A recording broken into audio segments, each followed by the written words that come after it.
In March this year, Boeing went through what analysts are calling the biggest single management change in its entire history. A major shakeup this morning at Boeing. The company's CEO will step down at the end of the year. This came after a devastating safety audit, which raises even more questions about the company's current safety culture. But on top of that, now the US Justice Department and the FBI have also gotten involved, adding the question, could Boeing and some of its employees and management actually face criminal charges? Stay tuned.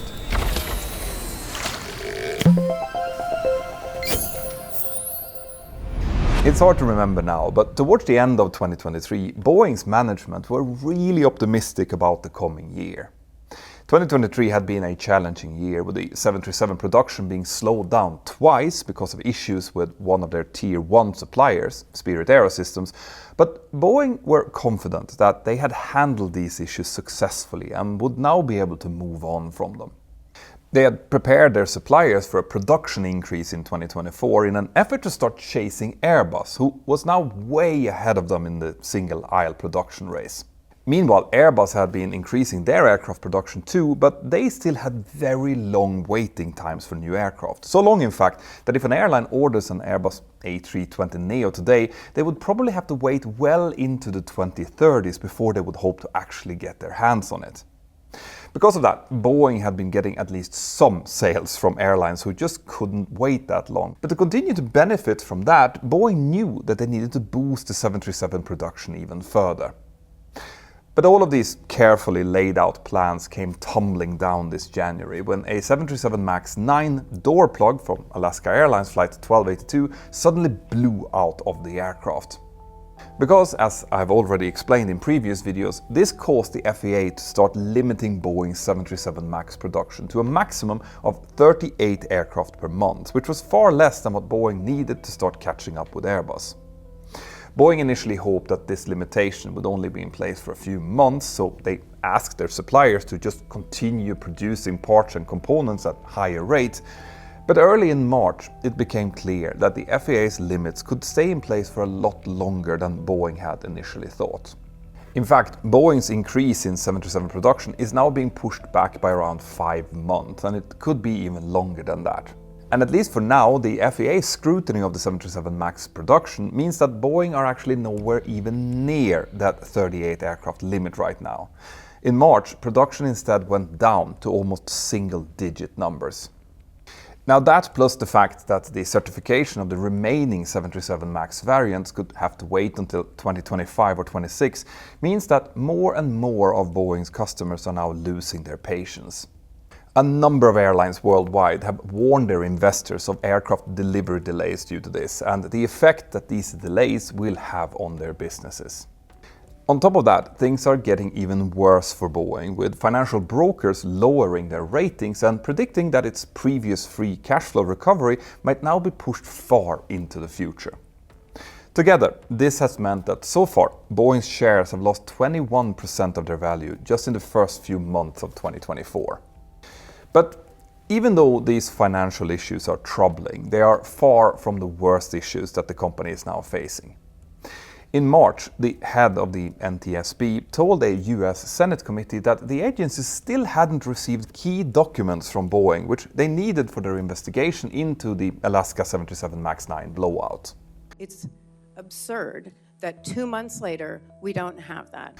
These missing documents included paperwork describing the removal of the door plug, plus the names of the people involved in doing that work. On top of that, the NTSB still also hadn't been able to interview a single one of the people who had been working on that door. Now, Boeing defended themselves by saying that they hadn't handed over those documents simply because they hadn't been able to find them, and to make things even worse, they now believe that these documents might never have been created in the first place. Now, the fact that this kind of work could have been going on undocumented raises some serious questions about the kind of procedures and processes that Boeing are using. And this is something that we will hopefully hear more about when the NTSB releases its final report about this blowout incident.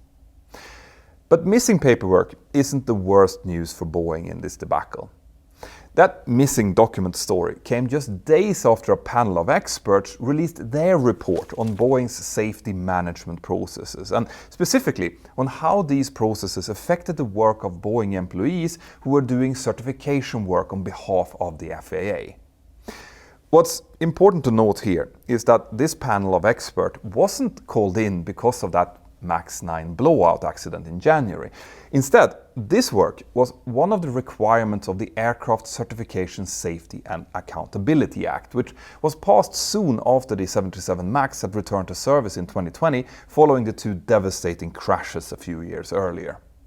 This expert panel report identified some really damning problems inside of Boeing, including a disconnect between Boeing's senior management and other members of the organization regarding their safety culture. They also found that while Boeing now has a safety management system, or SMS, in place, they don't have procedures in place to ensure that their employees always understand their role in that SMS, including how and when to use their reporting systems. A lot of that had to do with the complexity and the constant changes in the SMS documentation, which sometimes also was found to vary between different Boeing sites.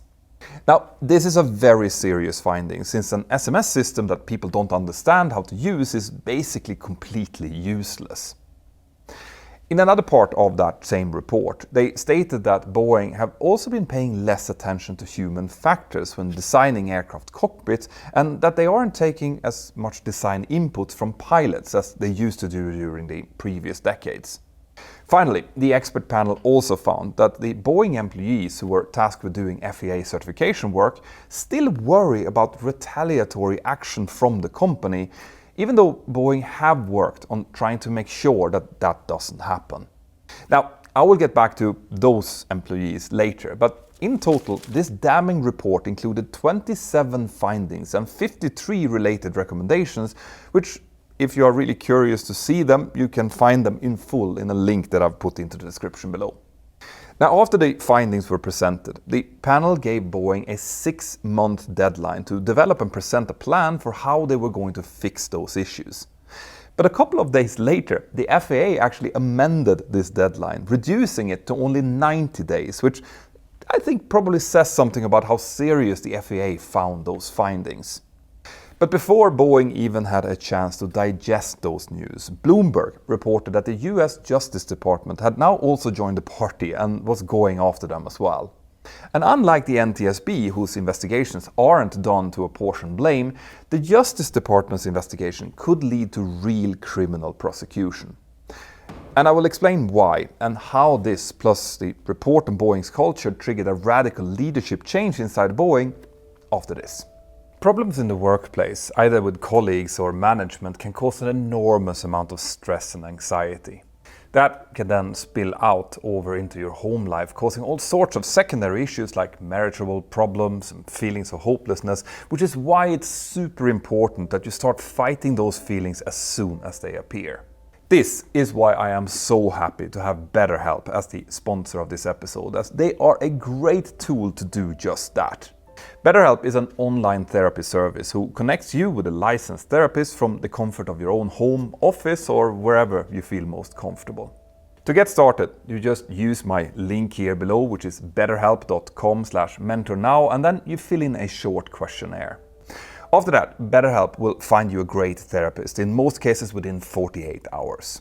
You can then start talking to your therapist directly via video chat, messaging, or phone calls, whatever feels best for you. I have used BetterHelp myself to boost my creativity, rekindle connections with old friends, and deal with the stressors of a recent move that we made. And I can tell you that they have been really good. So if you want to start taking care of your own mental health and become the best version of yourself, then use the link here below, which is betterhelp.com/mentornow, to get 10% off your first month of therapy. Thank you, BetterHelp. Now back to the story. In most cases, whenever there is an aviation accident or serious incident, the investigation is handled by an entity like the NTSB in the United States, the BEA in France, or the AIIB in the UK. Now, this is important because, as I mentioned before, those type of organizations are handling investigations who are non-punitive. This means that they don't examine accidents in order to get people fired or put them in jail. Instead, their role is to find out what happened, how and why it happened, and to thereafter make recommendations that we all need to know about in order to stop that thing from happening again. So the reason why someone like the US Justice Department might get involved and start conducting their own investigation in parallel is if they have reason to believe that an intentional act played a role. Now, this is not the first time that Boeing and the Justice Department have crossed paths in the last few years. In the aftermath of the 737 MAX crashes, the Justice Department conducted a lengthy investigation based on evidence that certain Boeing employees, including 2 test pilots, deliberately misled the FAA about some 737 MAX systems. These systems included MCAS, which I'm sure you've heard about before and I've actually described in some length on my channels. And that investigation found that the Boeing test pilots had in fact withheld key information and therefore misled FAA personnel, specifically about the characteristics of MCAS and about some changes to that system that had been made during the certification process. The Justice Department found that this deception, which Boeing admitted to in court documents, directly contributed to the FAA's decision to omit publicizing information about MCAS in aircraft manuals and training material. That was of course very damning, but in 2021 the Justice Department and Boeing reached a deal called a Deferred Prosecution Agreement, which included a $2.5 billion settlement. Now, that settlement received quite a lot of criticism at the time, because on the fine side, that $2.5 billion included $1.77 billion that was reserved to compensate airlines and lessors for delayed that was caused by the grounding of the MAX, and that was obviously money that Boeing would have had to likely pay anyway. And another part of the settlement included $500 million, which would go to the families of the crash victims, leaving just $243.6 million as the actual criminal penalty. But crucially, this deal also basically absolved Boeing's management from any prosecution, effectively instead directing all of the blame towards those 2 Boeing pilots. Now, only one of those pilots was later put on trial, but was acquitted after his lawyer successfully argued that he was being made a scapegoat for all of Boeing's wrongdoings in the matter. Now, the victims' families also strongly objected to this deal and tried to challenge it in court, but they failed because the judge deemed that the court didn't have the authority to overthrow a plea deal made by the Justice Department. And that was despite Boeing's egregious criminal conduct, as the judge put it in his final decision. But this plea deal was done back in 2021, so why is that relevant? Well, the Justice Department is now investigating Boeing for 2 separate reasons. Firstly, to see if an intentional act was involved in the blowout incident, which could potentially warrant a criminal investigation in itself. And secondly, to see if the January accident involved action by Boeing or its employees that would violate the terms of that earlier 2021 plea deal. Because that deal was a deferred prosecution agreement, and the deferral actually had a 3-year duration. So since the deal was made on the 7th of January 2021, it expired on the 7th of January this year, 2024.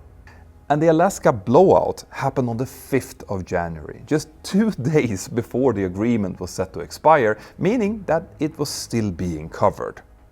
Now, under the terms of that deal, Boeing agreed to continue cooperating with the Justice Department on any ongoing or future investigations and prosecutions.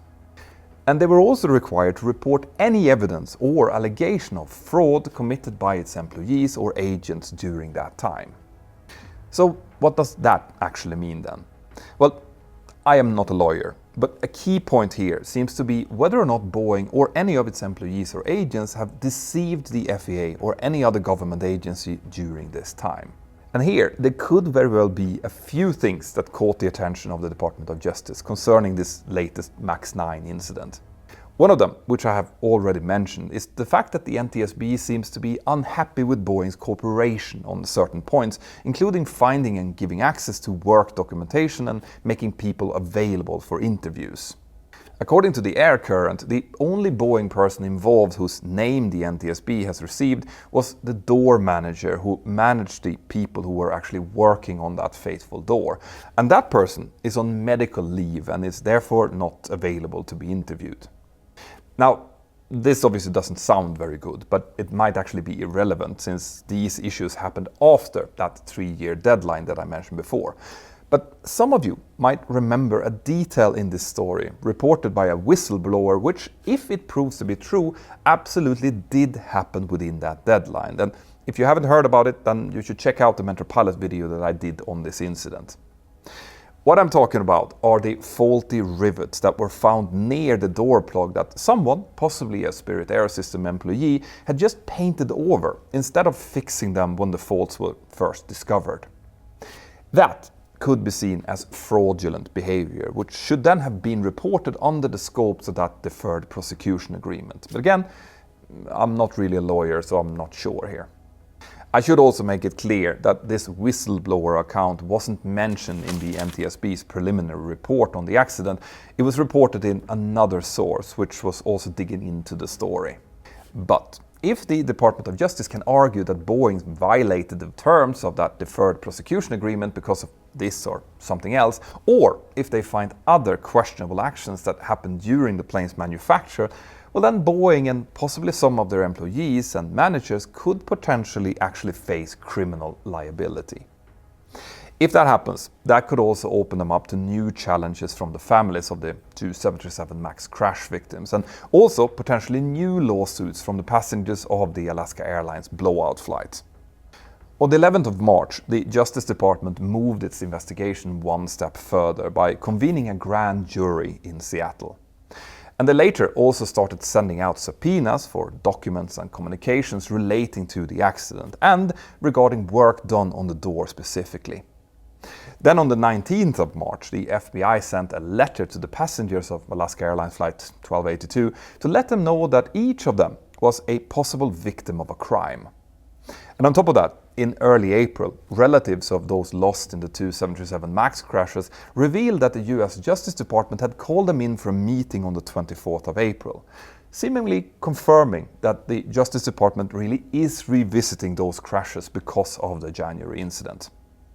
Now, as I said before, there was a lot of criticism on that deferred prosecution agreement initially, with many agreeing that it let Boeing off quite lightly, but that might be changing now. But I also want to point out that reopening that case now has to be done very carefully to make sure that it doesn't have a negative effect on the NTSB's investigation into the blowout accident. That's because in order to learn the truth about that accident, or basically about any accident really, we need people to come forward with any information that they might have without any fear of retribution or persecution. It is perfectly possible that all that one of the involved parties did was an honest mistake, a mistake that could reveal weaknesses in the manufacturing procedures and safety oversight.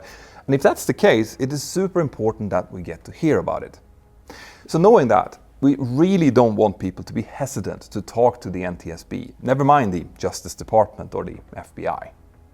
But if we go a few steps back now and have another look at the details of that expert panel who reviewed Boeing's safety culture, we might see another explanation to why some people involved might be reluctant to come forward, even without the DOJ's involvement. Remember, one of the findings from that report was that Boeing employees were distrustful of the company's safety reporting systems. In other words, they didn't necessarily believe that they could express any concerns without fear of retaliation, and that's a very bad thing. You see, in a good, effective safety management system, doubts like that should never ever exist. Now, regular viewers of this channel may remember the name of Dr. James Reason, the guy who gave us the Swiss cheese model explaining accident causation. Could you slice it up for me, please? Maybe 4 or 5 slices long ways? But what's a bit less known is that he also laid out the elements of an active and effective safety culture, something that lies as a foundation to any successful safety management system. According to him, safety culture has 5 different elements to it. 1. an informed culture, which means that the organization actively collects and analyzes data relevant to safety. 2, a reporting culture, which is an environment where everyone can confidently report safety issues or concerns without fear of blame or retribution, confidentially if needed.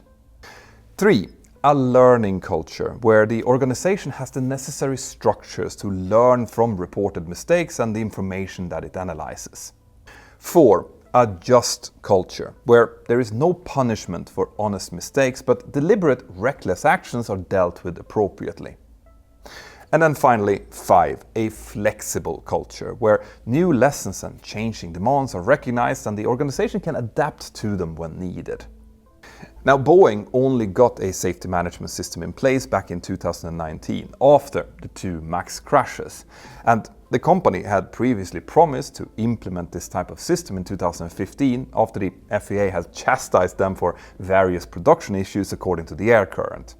But here comes what makes these findings of that expert panel so disturbing, because it seems to suggest that even 5 years after the MAX crashes and the grounding, Boeing still hasn't really absorbed the hard lessons from those crashes. Lessons that they promised regulators and others that they would definitely learn from.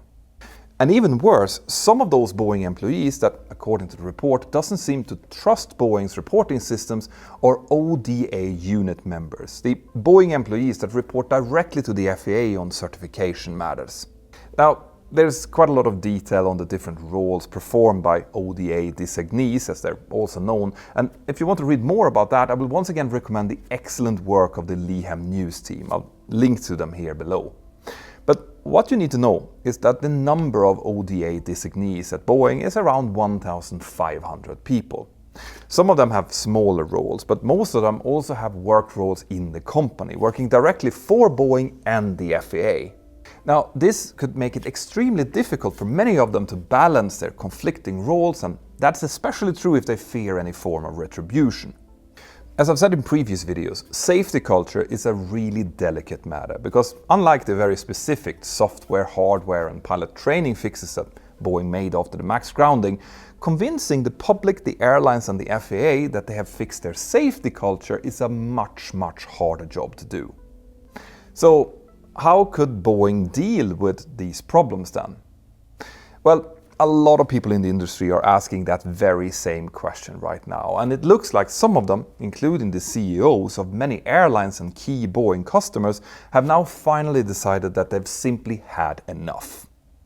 In March, a number of airline bosses, including from American Airlines, United, Southwest and Alaska, had a meeting with Boeing's chair of the board of directors, Larry Kellner. And they told him in advance that they specifically wanted to do this meeting without Boeing's CEO, Dave Calhoun, present. That request happened on Thursday, the 21st of March, and then on Monday, the 25th, came some truly huge news from that meeting. Dave Calhoun will leave as CEO at the end of the year. Stan Deal, CEO of Boeing's commercial airplanes, retired immediately, and Larry Kellner, the guy who the airline bosses met up with, will also leave the company. Now, that's obviously a huge change to Boeing management, but the large majority of the board of directors are still going to be there, so we're going to have to sit and wait to see if this change actually changes the way that Boeing is run. I will follow up with more videos about this topic soon, so make sure you have subscribed. But as a company, Boeing is obviously key to US aviation, both commercial, military and space. So it's hard to imagine aviation without Boeing. But also with criminal investigation now hanging over their heads, it is almost equally hard to try to figure out when they will be actually able to start recovering from all of this.